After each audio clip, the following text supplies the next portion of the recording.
Hola a todos, buen día.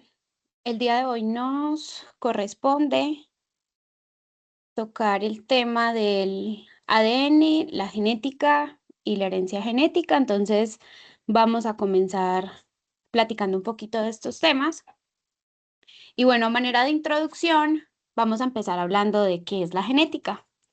Resulta que la genética se ha conocido durante muchos años por ser un área de la biología que se encarga del estudio de cómo se transmite nuestra información biológica de una generación a otra y cómo es que esa información es capaz de determinar o de ayudarnos a determinar las características de los organismos.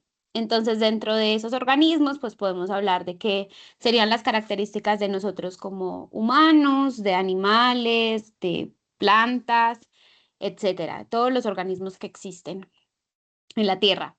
Entonces, la genética es un área muy importante porque es la área que nos permite entender cómo, por ejemplo, nuestros papás nos pudieron pasar esa información genética a nosotros. ¿Qué explica la genética entonces? Nos explica, por ejemplo, estos son algunos ejemplos, por qué nos parecemos a nuestros papás, cómo es que heredamos ciertos caracteres o ciertos rasgos, porque por ejemplo, si nuestra mamá tiene el cabello oscuro, nosotros a lo mejor heredamos esa característica del cabello oscuro, o si nuestro papá tiene los ojos de color claro, cómo es que nosotros heredamos esos ojos de ese color, y también nos ayuda a entender por qué es que existe variabilidad entre los diferentes individuos. Cuando hablamos de la variabilidad, son todas esas características que pueden ir cambiando, por ejemplo, entre una persona y otra, o entre por qué mi hermano y yo, si somos hermanos, no nos parecemos tanto. Bueno, pues aquí digamos que va muy ligado a lo que tiene que ver con la variabilidad entre los individuos o entre las personas. Ahora, ¿qué es lo que estudia la genética? Resulta que la genética se va a centrar en tres aspectos principales, que son los aspectos como más importantes. El primero de estos es la herencia, ¿sí? Entonces, ¿de qué habla la herencia o de qué se trata la herencia? De cómo se transmiten, por ejemplo, los rasgos de papás a hijos. Un ejemplo de esto puede ser el color de los ojos, el tipo de cabello, la predisposición que tenemos a alguna enfermedad. Entonces, es todo eso que nosotros podemos adquirir de nuestros papás. En segundo lugar, tenemos a la variación genética, que es la que se encarga de contarnos o de explicarnos por qué es que los individuos son diferentes entre sí, porque si somos de la misma familia, por ejemplo, presentamos características diferentes y bueno, dentro de esta variación genética podemos incluir las mutaciones, que son todos esos cambios que van a ocurrir dentro de nuestro material genético y también esa probabilidad que existe en que una característica de mi papá se pase a la siguiente generación, que sería yo, y que yo obtenga esa característica. Y finalmente, tenemos a la expresión de la variación genética, que es aquello que nos habla de cómo esa información que está en nuestro material genético se va a utilizar después para la formación de diferentes proteínas y cómo es que esto da lugar a las características que nosotros podemos observar.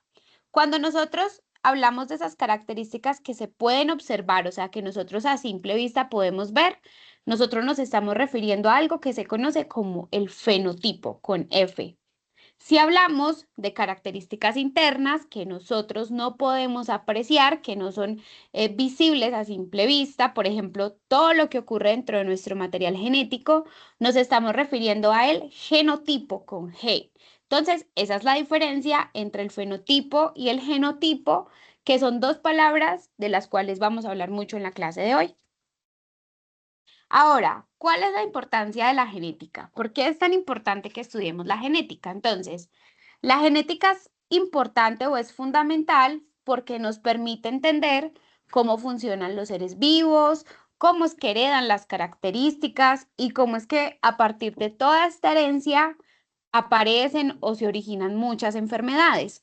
El impacto de la genética se puede ver en diferentes áreas del conocimiento. Por ejemplo, ¿qué pasa en la biología? Sí, entonces, por ejemplo, en la biología, la genética es muy importante porque es la base para comprender cómo es que evolucionaron las especies con el tiempo, porque es que hay tanta diversidad biológica a nuestro alrededor y cómo es que los organismos se pueden adaptar a su ambiente. O sea, por ejemplo, cómo es que los animales soportan temperaturas altas, soportan temperaturas bajas. Entonces, en la biología, en todos los aspectos biológicos, tanto de nosotros como humanos, como de las especies con las que convivimos todo el tiempo, pues cómo es posible que tantas características se hayan podido como fijar en nuestras poblaciones para haber podido generar evolución o esa diversidad biológica. Un ejemplo a esto son uno muy importante son las mutaciones. Las mutaciones son esos cambios que podemos encontrar en nuestro material genético. Entonces, el ejemplo es que las mutaciones generan variabilidad genética, lo que permite la selección natural. ¿Sí? Entonces, por ejemplo, el que nosotros tengamos algunas mutaciones, tal vez puede favorecer a las siguientes generaciones para que continúen sus procesos evolutivos. Les voy a dar un ejemplo muy interesante. Antes, nuestros antepasados ocupaban mucho las muelas del juicio. Entonces, las muelas del juicio eran muelas que se ocupaban para desgarrar o para triturar alimentos que eran muy duros. Si ustedes ven, ahorita nuestra generación, por ejemplo, no ocupamos las muelas del juicio para nada. Entonces, ¿qué hacemos con esas muelas del juicio? Pues las sacamos. Entonces, hay veces que esas mutaciones o esos cambios dentro de nuestro material genético son favorables. En este caso, digamos que la transición de que las muelas del juicio se ocuparan para rasgar, para cortar, para triturar, pues ya son procesos que nosotros no necesitamos y por eso pues las muelas del juicio no las extraen. Algo muy interesante es que hay muchas características que se van perdiendo a lo largo del tiempo. Por ejemplo, hay personas que ya nacen y no tienen sus muelas del juicio. Entonces, eso sería un tipo de proceso evolutivo, ¿sí? Como ese, hay muchos ejemplos. Por ejemplo, la cola del mono. Nuestros antepasados, pues tenían un tipo como similar de cola. Nosotros ya no tenemos esa cola, pero lo que quedó a cambio de esa cola o de esos cambios fue el coxis. Entonces, digamos que el coxis también fue un cambio, una mutación que fue apareciendo a través del tiempo, del cual pues nosotros, digamos que no lo necesitamos tanto, pero hace parte de todo nuestro sistema óseo como tal.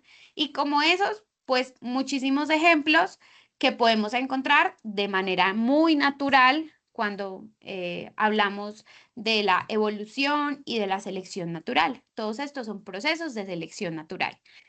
¿Se hacen en pro de qué? De que pues nuestro organismo avance y pueda ir como escalando un poquito más y dejar rasgos evolutivos en el pasado. Ahora, en el área de la medicina, la genética también es muy importante. La genética es importante para entender enfermedades hereditarias, desarrollar diagnósticos moleculares para algunas enfermedades, también para diseñar tratamientos que sean personalizados. Y algunos ejemplos tienen que ver con la identificación de algunas mutaciones que están asociadas al cáncer, el uso de pruebas genéticas para detectar algunas enfermedades y el desarrollo de terapias que son dirigidas. En la vida cotidiana también podemos encontrar muy presente todo lo que es la genética. Entonces, por ejemplo, la genética puede influir en los rasgos físicos, es decir, color de ojos, la estatura.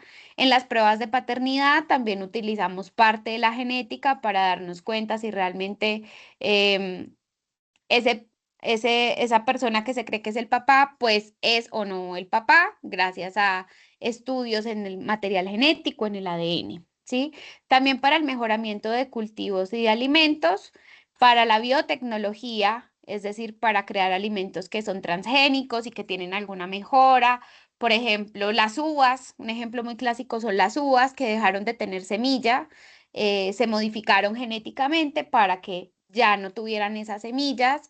al igual que, por ejemplo, el tomate, que también hacer tomates más grandes, pues beneficiaba de alguna manera que pudieran eliminar algún tipo de plagas dentro de los cultivos, también el maíz, y como esos cientos de ejemplos podríamos citar en la clase. Por ejemplo, aquí en algunos de lo que podríamos encontrar en la vida cotidiana es por qué nos parecemos a nuestros papás, producción de plantas que son más resistentes, por ejemplo, al frío, al calor, el uso también del ADN en investigaciones forenses, porque digamos de esa manera uno puede identificar quién mató a una persona, quién fue el responsable de alguna muerte. Entonces, hablando de todo esto, conociendo pues que la genética es importante para la biología, para la medicina y que a diario la ocupamos en nuestra vida cotidiana, entonces les hago la siguiente pregunta. ¿Dónde está esa información genética de la que estamos hablando? ¿Dónde es que la podemos encontrar? Pues resulta que esa información genética la vamos a encontrar en una molécula muy importante que tenemos todos los seres vivos que se conoce como ADN o ácido desoxirribonucleico. Yo les platicaba la clase anterior un poquito acerca de esta molécula, pero lo vamos a ver ahorita un poco más en detalle. Entonces, ¿qué es el ADN? El ADN es la molécula que almacena toda nuestra información genética, ¿sí? Y este está compuesto o está organizado en algo que se conoce como la doble hélice, que no es más que doble hélice la vamos a entender como dos cadenas, ¿sí? Doble hélice de dos cadenas. Y esta doble hélice está compuesta por algo que se conoce como los nucleótidos, ¿sí? Resulta que el ADN es una molécula súper compleja que se conoció hace muchos años gracias a la investigación de la difracción por rayos X, gracias a Rosalind Franklin, que fue la pionera en el estudio de la difracción de rayos X. Pero ¿para qué sirve este ADN? ¿O por qué es tan importante el ADN? Bueno, resulta que el ADN es esa molécula que va a controlar tanto los procesos químicos que tienen lugar en las células, como el mantenimiento de las características de cada especie. ¿Sí? Entonces, este ADN se encarga de transmitir la información genética de generación en generación porque el ADN es capaz de duplicarse y de que si existe algún error, él pueda repararse y organizarse a sí mismo. ¿Sí? Entonces es la molécula base pionera para toda nuestra formación y para nuestra información genética. Resulta que el ADN, ya lo vamos a ver a continuación, está compuesto de azúcares, está compuesto de grupos fosfatos, que son los que vemos en color amarillo, pero también tiene una parte muy importante que se conocen como las bases nitrogenadas, ¿sí? Estas bases nitrogenadas son la adenina, la timina, la citosina y la guanina. Entonces, la adenina la vemos en colorcito verde, la timina la vemos en color morado, la citosina en color rosa y la guanina en color azul. Resulta que ellas se aparean entre ellas o se juntan entre ellas. ¿Quién se junta con quién? Entonces la adenina va a ser como grupo con la timina y la citosina va a ser grupo con la guanina, ¿sí? Entonces esas son las bases nitrogenadas del ADN que ya las vamos a explicar mejor a continuación.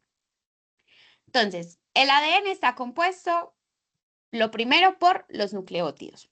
¿Qué son los nucleótidos? ¿Por qué son importantes estos nucleótidos? Entonces resulta que los nucleótidos van a ser esas unidades estructurales básicas, que entre paréntesis se los coloco como monómeros, es decir, mono de uno, de los ácidos nucleicos. Aquí nos vamos a enfocar en el estudio del ADN, pero recuerden que aparte de ese ADN, también hay otra molécula muy importante que se conoce como el ARN, ¿sí? Y estos nucleótidos están compuestos de tres partecitas importantes. La primera es una base nitrogenada, que ya mencionamos cuáles son esas bases nitrogenadas, que van a ser adenina, guanina, timina o citosinas. Sí, son esas cuatro. Entonces, está pegado una base nitrogenada, después se encuentra un azúcar. Resulta que los azúcares son pentosas ¿Por qué pentosas? Porque tienen un enlace de 5. Entonces, pento de 5. ¿Sí? Entonces, esto va a ser una pentosa. Resulta que esa pentosa es muy importante porque tiene un grupo hidroxilo o un grupo OH en uno de sus carbonos, pegado a uno de sus carbonos, que es este que vemos aquí. Y posteriormente vamos a encontrar los grupos fosfato.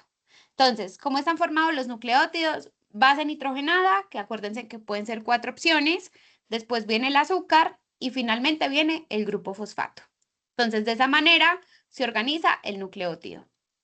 Ahora, ¿cuáles son esas bases nitrogenadas? Ya mencionábamos que las bases nitrogenadas de los nucleótidos son moléculas orgánicas que están compuestas por diferentes tipos de estructuras y cuál es como la principal característica, que su nombre ya no lo dice, si hablamos de bases nitrogenadas, es porque tenemos un ¿qué? Pues un nitrógeno. Entonces, si ustedes observan acá, la citosina tiene un nitrógeno en su carbono número 3.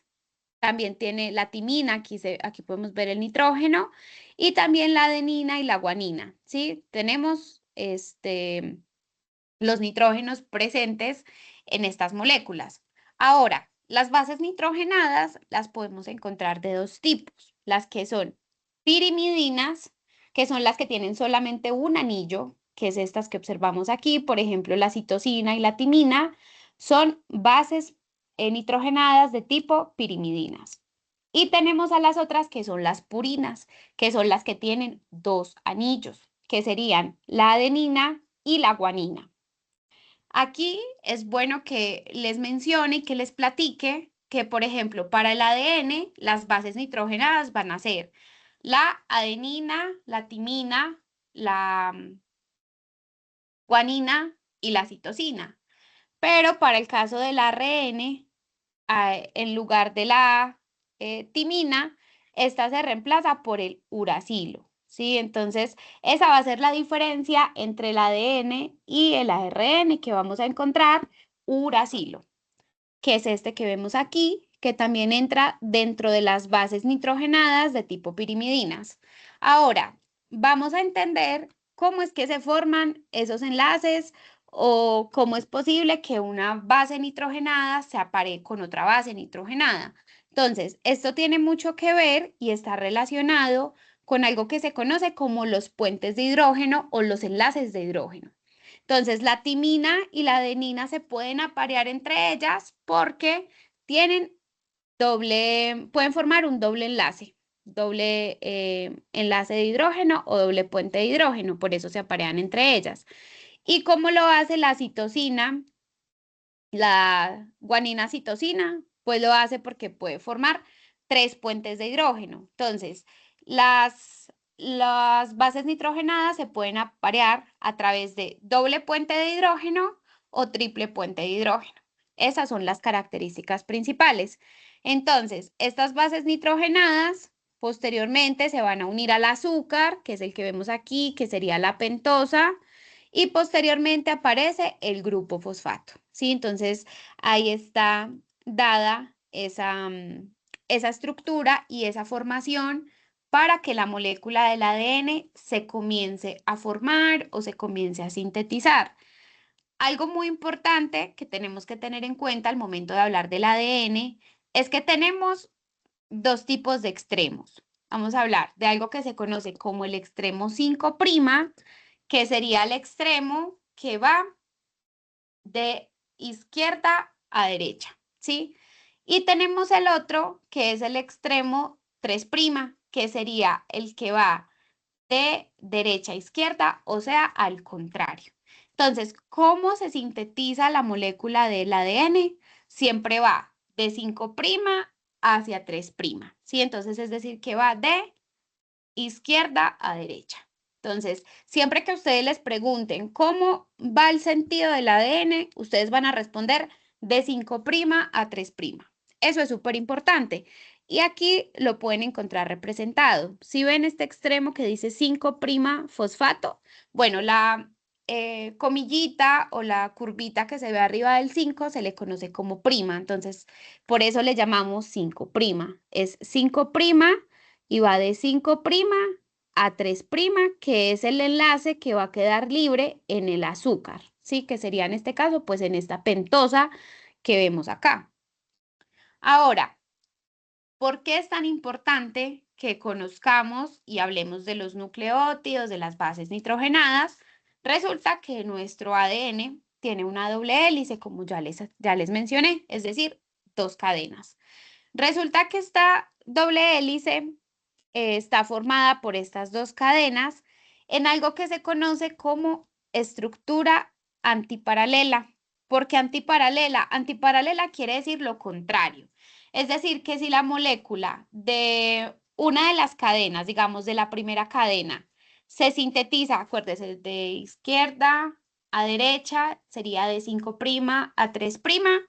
¿Cómo creen ustedes que se va a sintetizar la otra cadena? Porque recuerden que al hablar de una doble hélice, estamos hablando de dos cadenas. La primera va de 5' a 3', que esa sería la cadena paralela, de 5' a 3'. ¿Y cómo sería la antiparalela? O sea, todo lo contrario a la paralela. Iría de 3' a 5'. Entonces acá les muestro una representación gráfica que es más fácil de comprender, donde vemos que esa cadena paralela va del extremo 5' al extremo 3'. Y la contraria a esa cadena va de 3' a 5'. ¿Y por qué es importante esta organización de esta estructura antiparalela? Para que la doble hélice del ADN pueda estar girando y las moléculas se puedan estar sintetizando y de esa manera tener más organizada nuestra información genética. Ahora, les mencionaba que gracias a la difracción de rayos X fue posible conocer que el DNA presentaba una doble hélice, como ustedes pueden ver aquí en este dibujito que yo les puse en esta diapositiva. ¿Sí ven? Se ve como tipo una X. Entonces, una de esas dos X sería la cadena paralela y la otra sería la cadena antiparalela.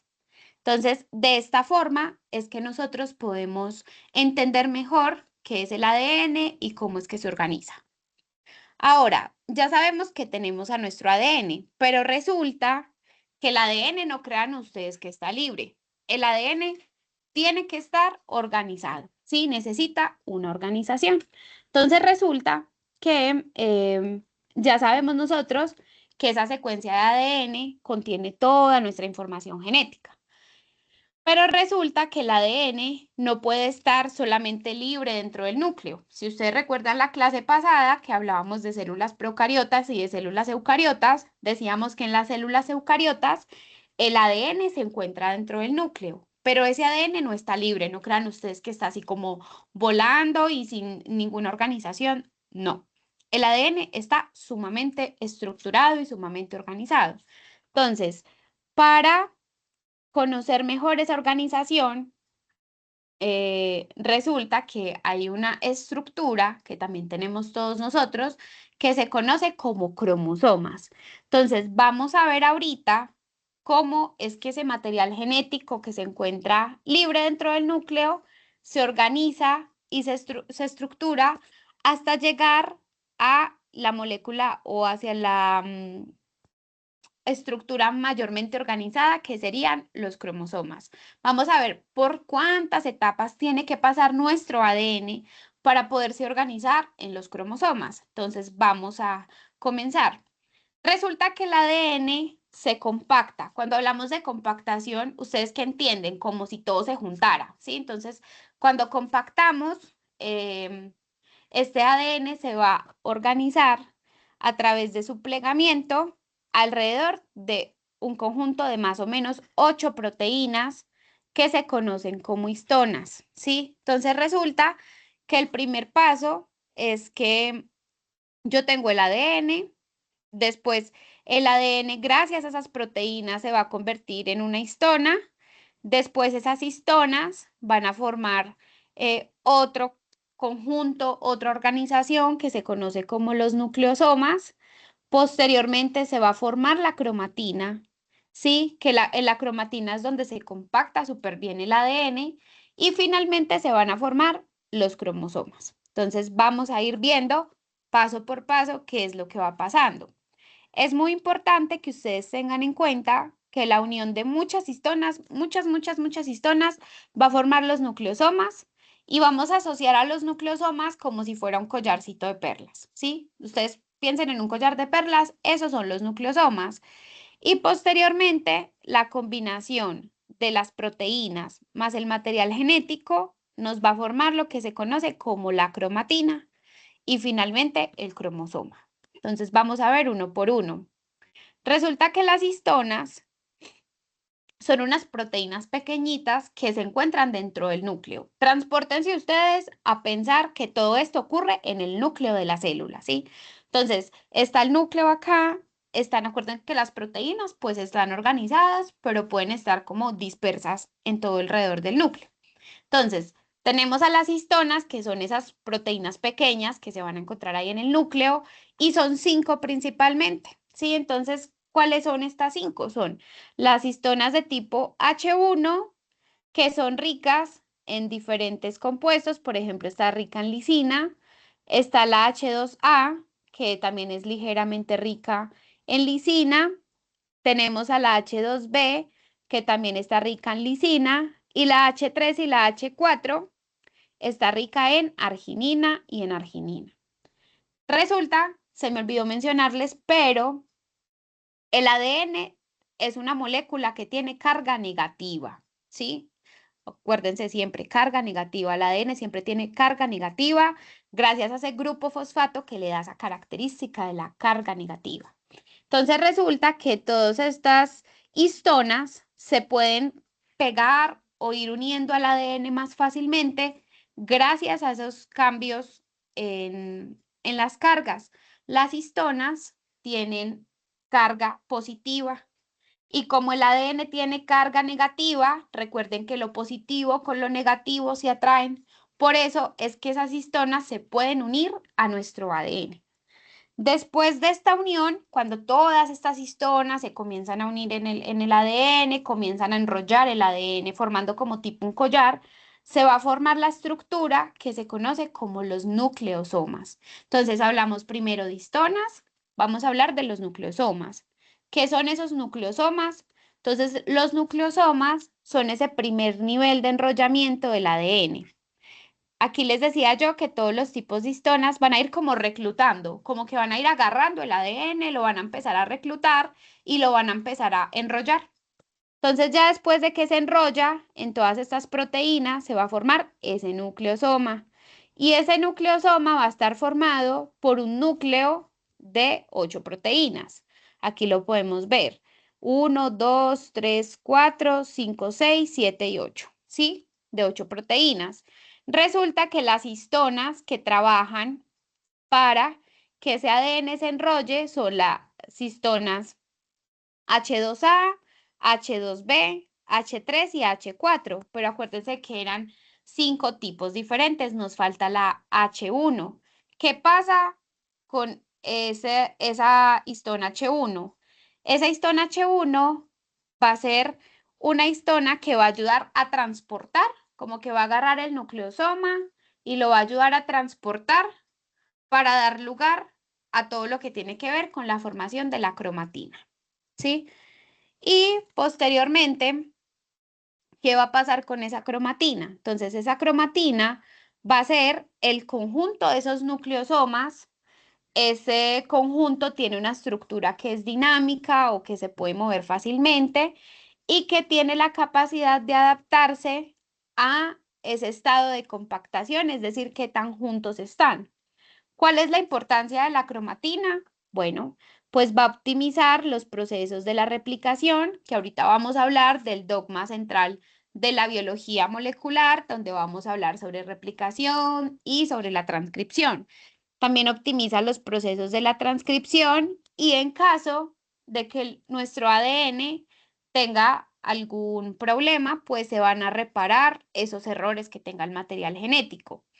Cuando hablamos de compactación, quiere decir que tan junto está, qué tan junto están esos nucleosomas? ¿Están muy compactos o ligeramente compactos? Entonces, si están muy compactos, vamos a decir que esa cromatina que se forma se puede llamar heterocromatina cuando está muy compacta. O cuando está un poquito más ligeramente compacta, se va a llamar como eucromatina. Entonces, son las dos formas que podemos conocer o organizar nuestro material genético. Entonces, viendo esta parte, tenemos a la formación de las histonas, tenemos posteriormente la cromatina, y ¿qué es lo último que se forma ya después de que se organiza esa cromatina? Pues se organizan los cromosomas, ¿sí? ¿Y qué son esos cromosomas? ¿O cómo es que se forman esos cromosomas? Resulta que los cromosomas es una estructura que también tenemos todos nosotros, todos los pues, seres vivos, y estos se encuentran dentro del núcleo de la célula y están separados del resto de la célula por la membrana nuclear.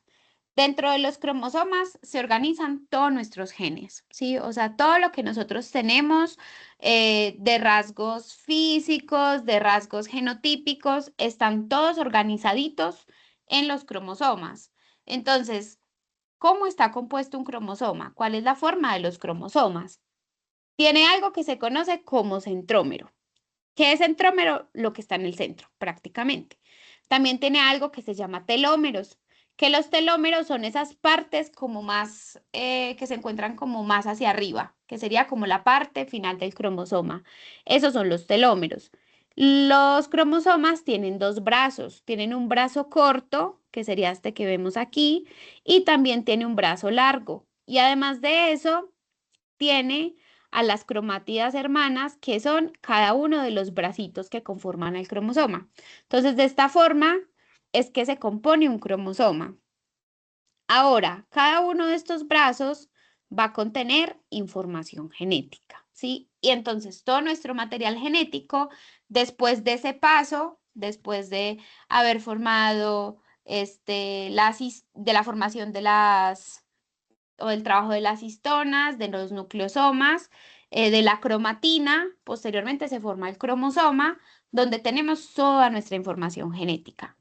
¿Cuántos pares de cromosomas tenemos? Recuerden que tenemos 23 pares, donde uno de esos pares, uno va a ser heredado directamente de nuestra madre, otro de nuestro padre, y de esa forma es que se puede, digamos que decidir si una persona va a ser mujer o si va a ser hombre.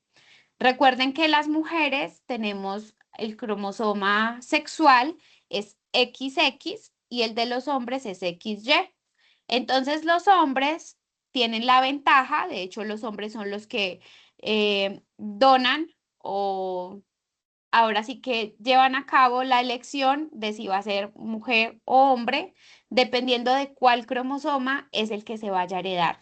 Si sea el cromosoma X para que sea mujer o ya sea el cromosoma Y para que sea hombre. Entonces digamos que el hombre es directamente el que decide el sexo del bebé.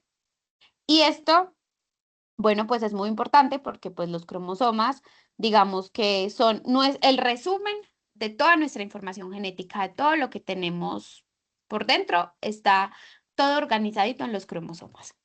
Entonces, las principales partes, entonces recuerden el centrómero, los telómeros y los brazos. Es la forma en que más fácil podemos identificar a los cromosomas. Ahora, ya tenemos que está ADN, del ADN que sigue, organización a cromosomas, porque acuérdense que atravesó todo ese proceso de organizarse para llegar la organización directa al cromosoma. Entonces es ADN, cromosomas, ¿y qué hay dentro de los cromosomas? Nuestros genes, ¿sí? Entonces, ¿qué son los genes? ¿Por qué son tan importantes los genes? Los genes son un fragmento de material genético, o sea, es una partecita nada más del ADN, ¿sí? Un pedacito de nuestro ADN es un gen. Entonces, es ese fragmento de material genético que tiene una secuencia organizada y que tiene la capacidad de expresarse al menos una vez en la vida. Entonces, Tenemos al cromosoma y un cachito de lo que se encuentra en el cromosoma va a estar referenciado por un gen, que sería un pedazo nada más de material genético.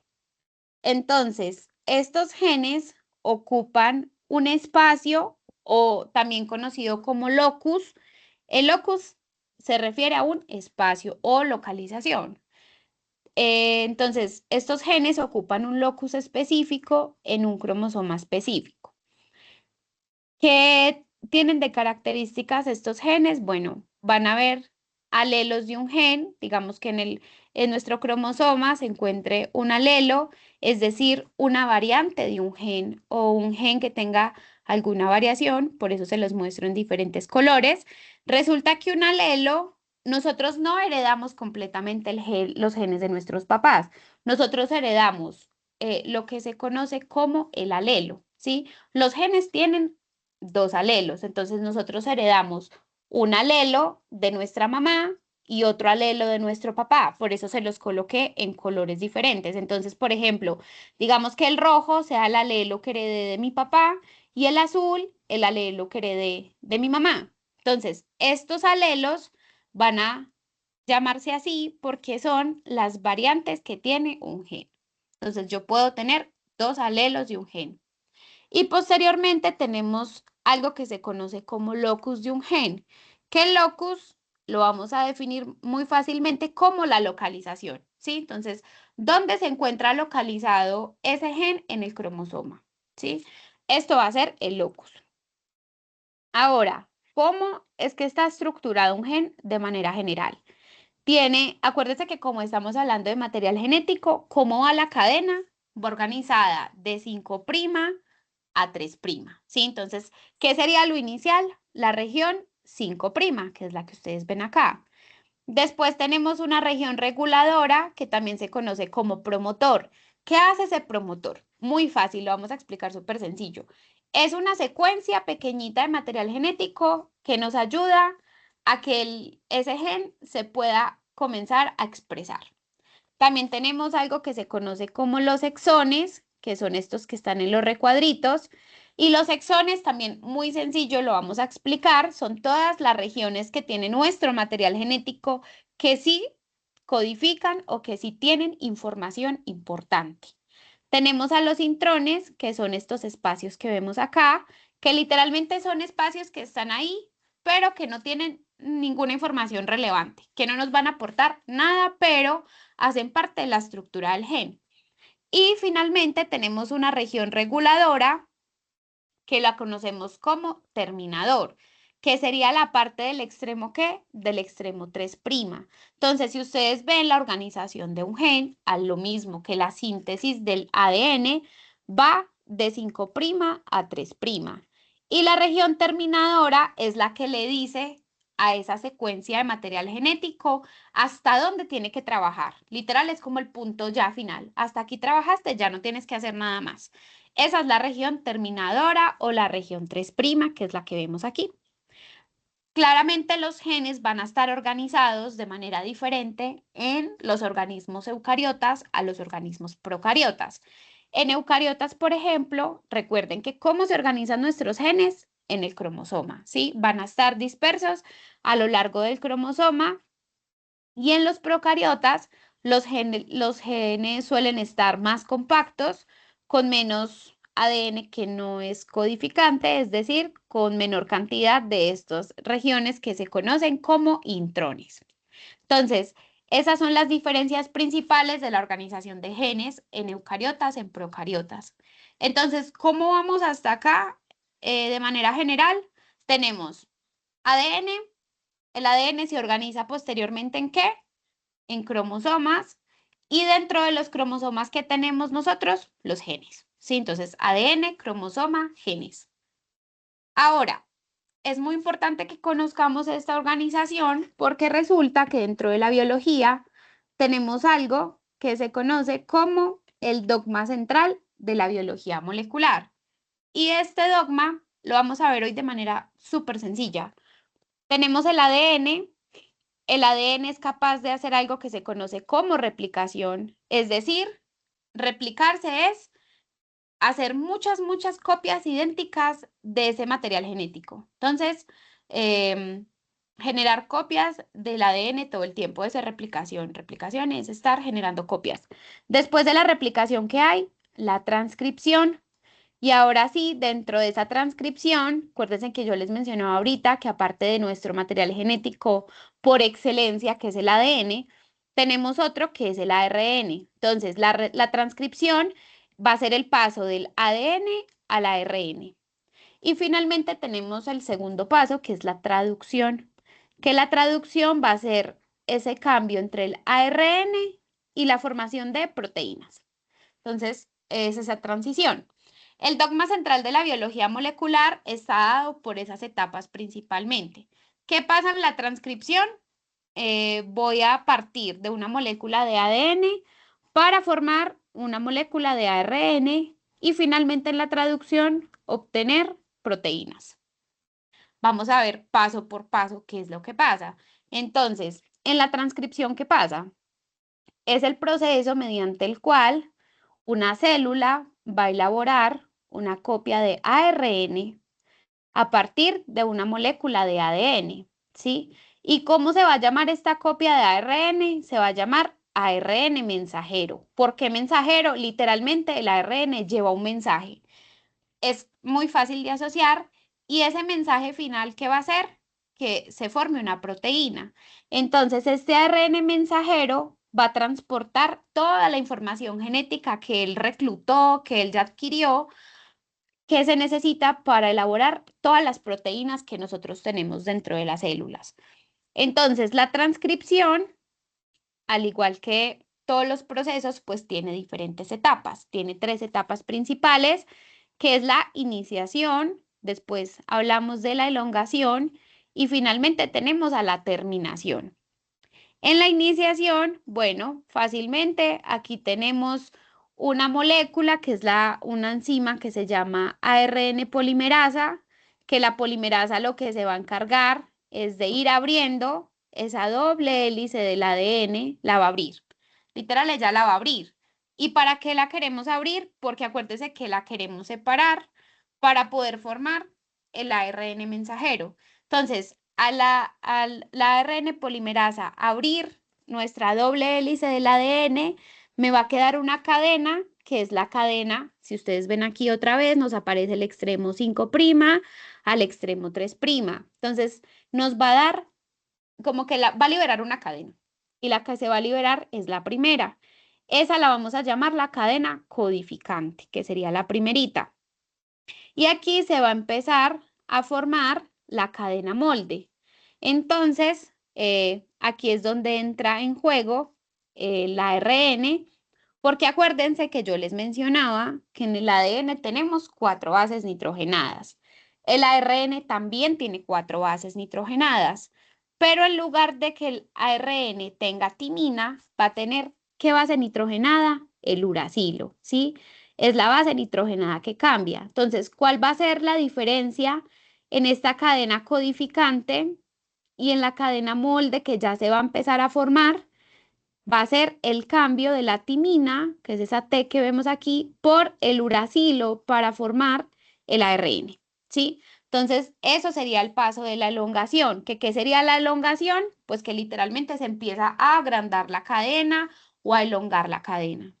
Y finalmente ya tengo la terminación, que es cuando ya, gracias a ese apareamiento de las bases nitrogenadas, pues ya se forma el ARN mensajero, ¿sí? Entonces, aquí en la transcripción va a ser ese paso de ADN inicial a ARN mensajero. ¿Qué le sucede posteriormente a ese ARN? Entonces, después de que se lleve a cabo el proceso de la terminación, ya la transcripción ha concluido y un transcrito de ARN ya está listo para que se use en la etapa siguiente. ¿Y cuál les dije que era la etapa siguiente de la transcripción? La traducción. Y se va a formar entonces el ARN mensajero para la traducción. Entonces aquí les coloco un ejemplo que vemos el ADN, transcripción, formación de ARN mensajero, traducción para la formación de proteínas. Ok, ¿y qué pasa en la traducción? Entonces, la traducción va a ser ese proceso celular mediante el cual se sintetizan proteínas utilizando la información genética que se encuentra en el ARN mensajero. Recuerden entonces que ese ARN mensajero es el que lleva el mensaje. ¿Cómo lo hace? ¿Cómo es que se lleva a cabo? Bueno, durante la traducción, una célula literalmente lee, empieza a leer la información que tiene este ARN mensajero y lo va a usar para construir una proteína. Entonces resulta que hay algo que se conocen como los codones. Y los codones, vamos a explicarlo súper fácil. Van a ser tres letras de las diferentes bases nitrogenadas. Entonces, ¿cuál sería, por ejemplo, este primer codón? Uracilo, uracilo, uracilo. Y esta formación de estos tres uracilos o estos tres uracilos van a formar un codón que literalmente se leen tripletes. Cuando hablamos de tripletes es porque se leen en letras de a tres. Por eso todo lo que ustedes ven en este cuadrito son tres letricas, porque cada tres letras es la formación de un codón. Resulta que hay muchos codones. Hay 61 codones en total para algo que se conoce como los aminoácidos. Los aminoácidos van a ser esas secuencias que van a formar a las proteínas. Entonces, por ejemplo, ¿cuál sería el aminoácido de leer estos tres uracilos? Sería aquí, bueno, aquí está referenciado como PHE, pero en español sería la fenilalanina, que es un aminoácido. Por ejemplo, les voy a dar uno muy común, que es la serina, que es esta que encontramos como ser. Y la serina se puede formar a través de tres bases nitrogenadas, que puede ser el uracilo, la citosina y el uracilo. O también puede ser uracilo, citosina, citosina. O uracilo, citosina, adenina. Uracilo, citosina, guanina. Entonces, esos tripletes van a codificar para un aminoácido. Hay muchos aminoácidos. No me interesa que se aprendan los aminoácidos porque son 20 en total. Lo que yo quiero que ustedes entiendan de estos aminoácidos es que estos aminoácidos son los que forman las proteínas, ¿sí? Entonces, la secuencia del ARN mensajero va a entrar para formar esas proteínas. ¿Quién va a formar las proteínas? Los diferentes aminoácidos. ¿Qué cuántos aminoácidos hay? 20. Hay 20 aminoácidos en total. Y estos, bueno, pues van a ser los que nos van a dar como esas instrucciones o esa guía para poder formar a las proteínas. Y bueno, ¿por qué son tan importantes esos codones y esos aminoácidos?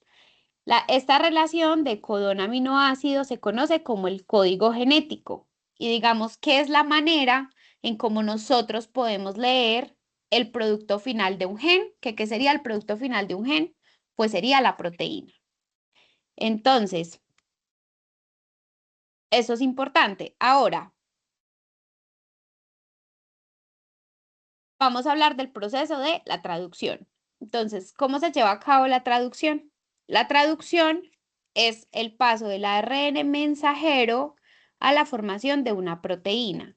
¿Cómo lo hace? Igual, empieza a leer, haz de cuenta que la secuencia se va seleccionando en grupitos de a tres y cada grupito de esos de tres va a dar lugar a este va a dar lugar a la proteína o a esos aminoácidos. Por ejemplo, estas tres letricas van a dar lugar a la metionina.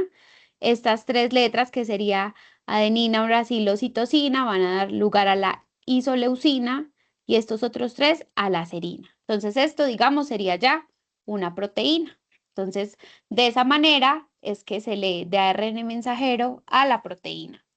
¿Cómo pasa todo esto? De manera muy general, todo esto pasa en una estructura que ya también vimos la clase pasada, que se conoce como ribosoma. Entonces recuerden que nuestras células tienen ribosomas y gracias a estos ribosomas es donde nosotros podemos obtener esa secuencia de proteínas. Ahí es donde se lleva a cabo todo ese proceso de la formación de proteínas dentro del ribosoma. Ok, y bueno, ya pasan dejando de lado toda esta parte de que ya vimos que hay replicación, transcripción y traducción, vamos a hablar un poquito de la herencia genética y qué es la herencia genética, porque es tan importante. Resulta que gracias a un investigador y que también conocemos como padre de la genética, que es Gregor Johann Mendel, pudimos empezar a conocer y hablar de la herencia genética. Resulta que Mendel, el padre de la genética, fue primero padre, él perteneció al monasterio en República Checa, posteriormente se especializó como físico y botánico, enseñó física y botánica años después y en 1856 comenzó con sus primeros experimentos y sus primeros estudios en la genética. Después, en el año 1900, definió lo que era un gen como una unidad de herencia y comenzó, o bueno, se comenzó a hacer más experimentos gracias a otros investigadores. Y los experimentos de Mendel fueron apreciados apenas hasta comienzos del siglo XX. O sea que no tiene mucho que estos experimentos como que salieron a la luz pública. ¿Cuál fue su modelo experimental? Resulta que Mendel primero comenzó a trabajar con ratones y con abejas, pero tuvo un problema. Se dio cuenta que estos ratones y estas abejas, para tener una generación, es decir, para obtener los hijos de esos ratones y de esas abejas, se necesitaba mucho tiempo. Entonces, él necesitaba un modelo experimental que fuera mucho más fácil de trabajar, que fuera mucho más fácil de entender. ¿Y cuál eligió? A los chícharos. A los chícharos también se conocen como los guisantes. Entonces, esos chícharos, el nombre científico de ese chícharo es Pisum sativum. Así lo pueden conocer ustedes como el nombre científico, pero no es más que un chícharo. Ahora, ¿cuáles eran las ventajas de ese chícharo?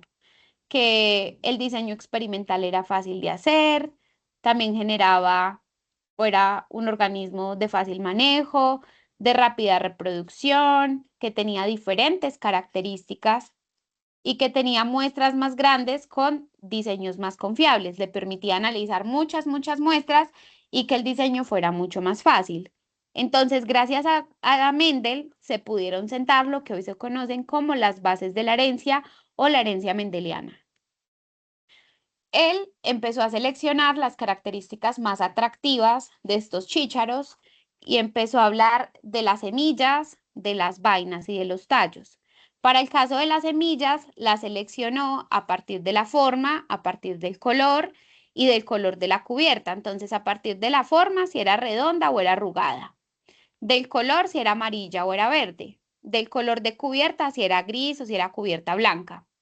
De las vainas, también la forma y color, si era lisa o si era arrugada, y del color si era verde o si era amarilla. Para el caso de los tallos, seleccionó las características de la posición de la flor y del largo del tallo. De la posición de la flor, si era axial o terminal. Y del largo del tallo, si eran largos o cortos. Entonces, él seleccionó algo que se llamaba variedades puras donde cada característica no variaba de generación en generación. Vamos a ver ahorita esta terminología de la genética mendeliana, es importante que la tengamos en cuenta porque vamos a estar hablando de lo que se conoce como fenotipo, que es esa apariencia física de un carácter. Acuérdense, el fenotipo, lo que podemos observar. El genotipo, que van a ser ese conjunto de genes e información genética de un individuo.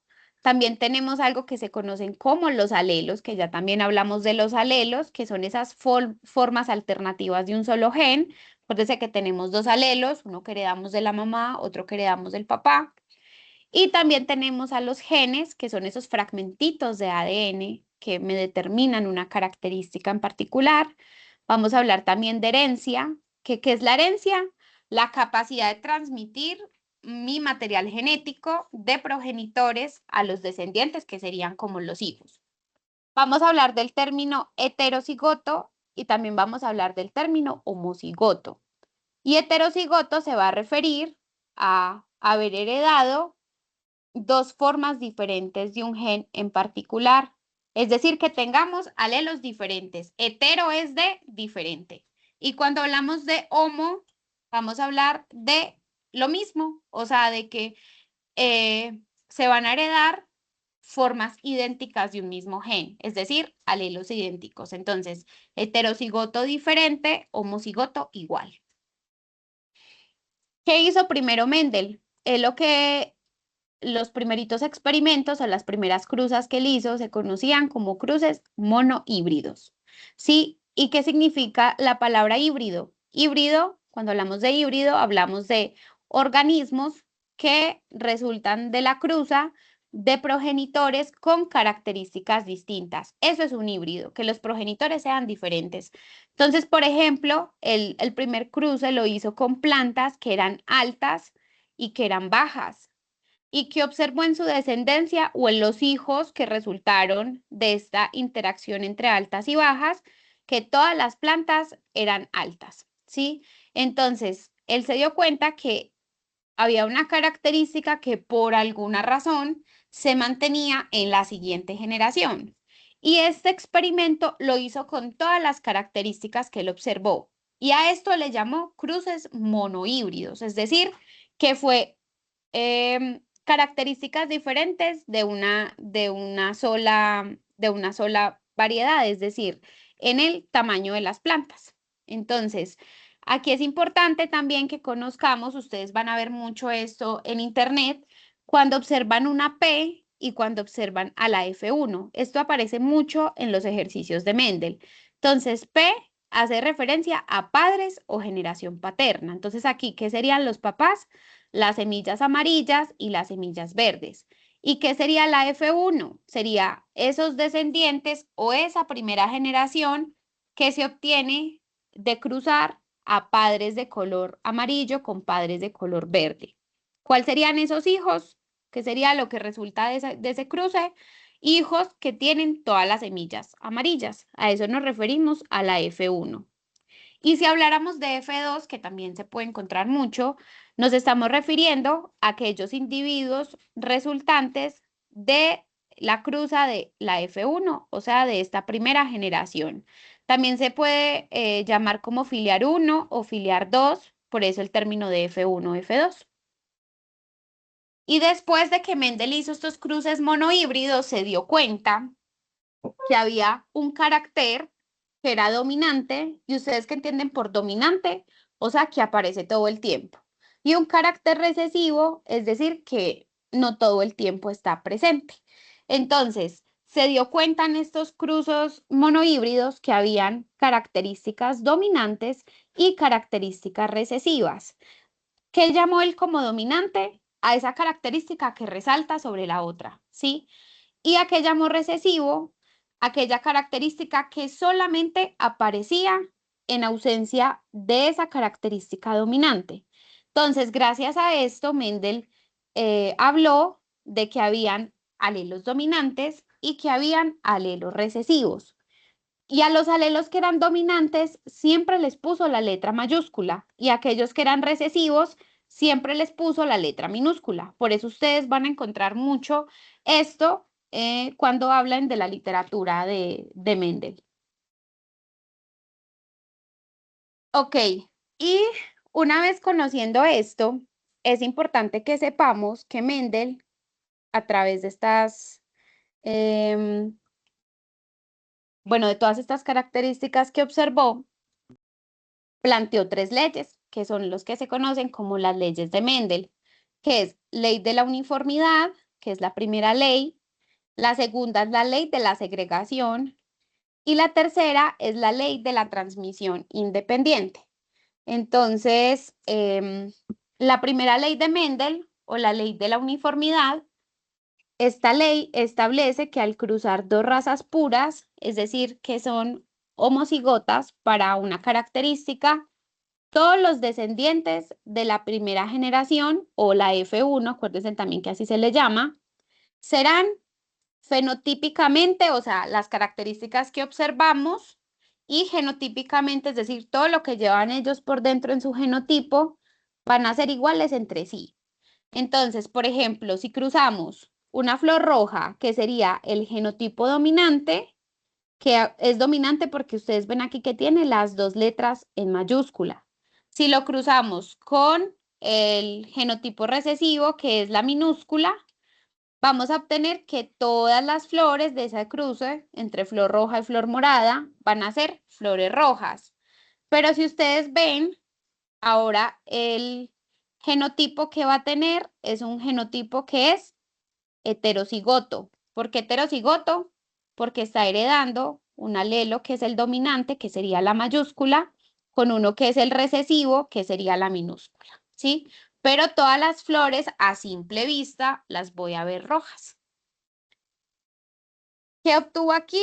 Que el fenotipo eran 100% flores rojas y el genotipo era que eran 100% heterocigotas, ¿sí? Entonces, ¿por qué heterocigotas? Porque tienen un alelo dominante y tienen un alelo recesivo. Por eso son heterocigotas. Ahora, vamos a pasarnos a la segunda ley de Mendel, que es la ley de la segregación. Esta segunda ley, lo que nos dicta es que en la segunda generación filial, es decir, en la F2, que se obtiene a partir del cruce de dos individuos de la primera generación, es decir, de la F1, se va a recuperar el fenotipo y el genotipo del individuo que es recesivo de la primera generación parental en uno de cada 4 descendientes. Y para explicárselos de forma más fácil, si ustedes recuerdan en la ley anterior, que era la ley de la uniformidad, todos los individuos que resultaban eran heterocigotos. Entonces, ¿qué se hace en esta ley de la segregación? Se cruzan estos individuos heterocigotos entre ellos y resulta que aquí Mendel observó algo muy interesante y era que uno de esos 4 hijitos que se formaban tenía el color del carácter recesivo. Es decir, en este caso el carácter recesivo es el color verde. Y de esos 4 hijos, 3 tenían el fenotipo dominante, o sea, 3 eran amarillos y 1 era verde. Por eso es que él al final de esta ley de la segregación nos coloca que tenemos un fenotipo que es 3:1. ¿Qué quiere decir este 3:1? Que 3 de 4 hijos son amarillos y nada más 1 es verde. Entonces, en esta ley de la segregación, lo que nos indica es que ya comienzan a aparecer las características recesivas. Entonces ya comienza a aparecer el color recesivo, que en este caso es el color verde, que no se veía en la ley anterior, que era la ley de la uniformidad, donde todos los individuos eran de el color de las características dominantes. También podríamos expresar esto en cuestiones de porcentajes, donde podríamos decir que el 75% de los individuos son amarillos, es decir, estos 3 de 4, y que el 25% son verdes. Cada uno de estos cuadritos o de este resultado representan un 25%, entonces es 25 más 25 más 25 más 25 nos da el 100%. Si sumamos 25 más 25 más 25, que serían las características dominantes, tendríamos un total de 75. Y bueno, para llegar a 100, pues diríamos que solamente el 25% restante serían aquellos que son de color verde. ¿Cómo tendríamos el genotipo? El genotipo, recuerden que son las letricas que tenemos acá. Entonces, por ejemplo, este genotipo, que serían 2 letras mayúsculas que significan que es un homocigoto. Homocigoto porque las 2 letras son iguales, pero además este homocigoto es ¿qué? Es dominante, porque es la característica que resalta por encima de la otra. Ahora tenemos estos que es una A mayúscula y una A minúscula, y yo les decía que estos son individuos que son heterocigotos, ¿sí? Entonces, aquí hay 2 heterocigotos que estarían relacionados o que son el ¿qué? El 50% del total de hijos que se tuvieron. Por eso vemos acá que el genotipo es 50% heterocigoto. Y tenemos también el último que sería, este también que es un homocigoto, porque las 2 letras son iguales, nada más que en lugar de ser un homocigoto dominante como este que vemos aquí, sería un homocigoto recesivo, porque son las 2 letras en minúscula y es para la característica recesiva, que en este caso sería el color verde.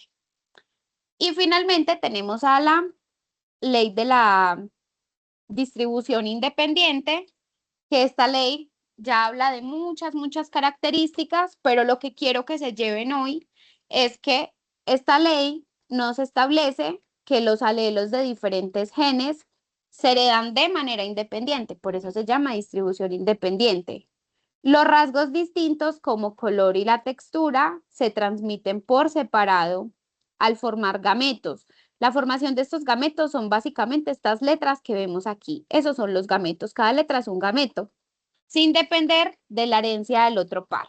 Entonces ya aquí digamos que vemos expresadas características más diferentes y además cuando ya vemos esa ley de distribución independiente, pues son muchos cruces en total, o sea, ya vemos muchas características. Mendel lo que dijo al final de esta ley, y quiero que es lo que se lleven también con esta clase, es que había una proporción que era la proporción 9-3-3-1, donde iban a ser 9 individuos amarillos y lisos, 3 individuos que eran amarillos y rugosos, 3 individuos que eran verdes y lisos y un individuo que era verde y rugoso. Ok, y ya viendo estas 3 leyes de Mendel, resulta que hay una forma en que nosotros podemos representar esos resultados y esta forma se hace a través de lo que se conoce como el cuadro de Punnett. En el cuadro de Punnett ponemos de la siguiente manera la información. Ponemos a los espermatozoides homocigotos, que serían pues los masculinos, y ponemos a los óvulos homocigotos, que serían los femeninos.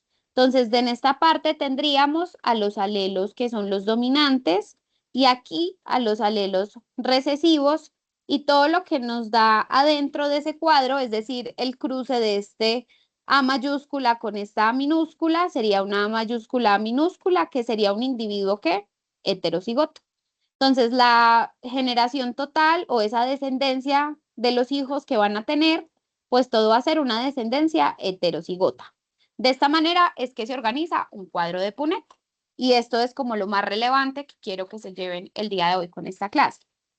Ahora, teniendo en cuenta toda esta información que les di y bueno, estas diapositivas, quiero que hagan o que tengan de tarea el siguiente cuadro de Punnett, donde van a cruzar a estos individuos que son heterocigotos con heterocigotos, donde la E mayúscula va a ser la característica que dominante. Y esa característica dominante va a ser de hojas lisas. Y la característica que es la recesiva, que es la E minúscula, quiero que la tomen como las hojas rugosas. Y me van a decir cómo le van a quedar esos descendientes. La segunda actividad es que quiero que me digan cómo creen que quedaría la segunda generación de este cruce, que serían gatos de color negro, donde la D mayúscula representa a los gatos color negro y la D minúscula a gatos de color gris. Quiero que hagan este cruce de estos organismos que son heterocigotos por este heterocigoto, que prácticamente es hacer este mismo cuadro de Punnett que está aquí, nada más que hay que cambiarles las letras y me van a decir cómo quedaría el fenotipo y cómo quedaría el genotipo de estos individuos. La tercera parte de la tarea, quiero que busquen diferencias entre el ADN y el ARN y me las hagan en un cuadro. Y finalmente, quiero que hagan un mapa conceptual relacionado a la genética y la importancia en el estudio de la vida. Y bueno, esas serían como las 4 actividades que quedan pendientes de esta clase. Ya saben que si tienen alguna duda, pues me pueden buscar a través de mi correo electrónico, que es este que les dejo en esta diapositiva. Y bueno, eso sería todo por la clase de hoy. Muchas gracias por la atención y cualquier duda, bueno, pues estamos al pendiente y en contacto. Muchas gracias.